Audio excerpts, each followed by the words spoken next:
மின்மினி பூச்சியில் வெளிச்சம் வருது. எப்படி வருது?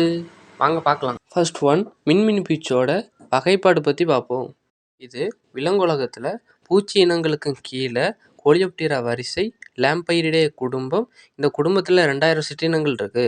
இந்த குடும்பத்தோட சிறப்பியல்பு என்னென்னா, இது ஒளியை உற்பத்தி செய்யக்கூடியவை. இப்போது மின்மினி பூச்சி எப்படி ஒளியை உற்பத்தி பண்ணுதுன்னு பார்ப்போமா? மின்மினி பூச்சியின் வயிற்றுப்பகுதியில் உள்ள லூசிஃபெரேன் அப்படிங்கிற புரதமானது லூசிஃபெரேஸ் நொதி மற்றும் மெக்னீசியம் முன்னிலையில் ஆக்சிஜனேற்றம் அடைஞ்சு ஒளியை உற்பத்தி செய்யுது.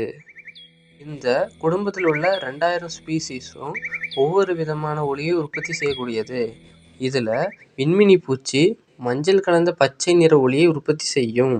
இந்த மின்மினி பூச்சி உற்பத்தி செய்கிற ஒளியோட அலைநீளம் 560 நானோமீட்டர். இதில் சிறப்பம்சம் என்னன்னு பார்த்தோம்னா, ஆண் சிங்கத்துக்கு பிடரி இருக்கிற மாதிரி, ஆண் மயிலுக்கு தோகை இருக்கிற மாதிரி ஆண் மின்மினி பூச்சியில் அதிக அளவு ஒளி உற்பத்தி ஆகும்.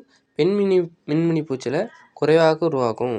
இந்த ஒளி ஏன் உற்பத்தி ஆகுதுன்னு பார்த்தோம்னா, இரவில் அதுக்கு இரை தேடுறதுக்கும் அதோட இணையை அட்ராக்ட் பண்ணுறதுக்காகவும் தான் உற்பத்தி ஆகுது. வீடியோவில் சைடில் தெரிகிற வீடியோவை கிளிக் பண்ணி பாருங்கள். பயனுள்ள தகவல்கள் நம்ம சேனலில் கிடைக்கும்.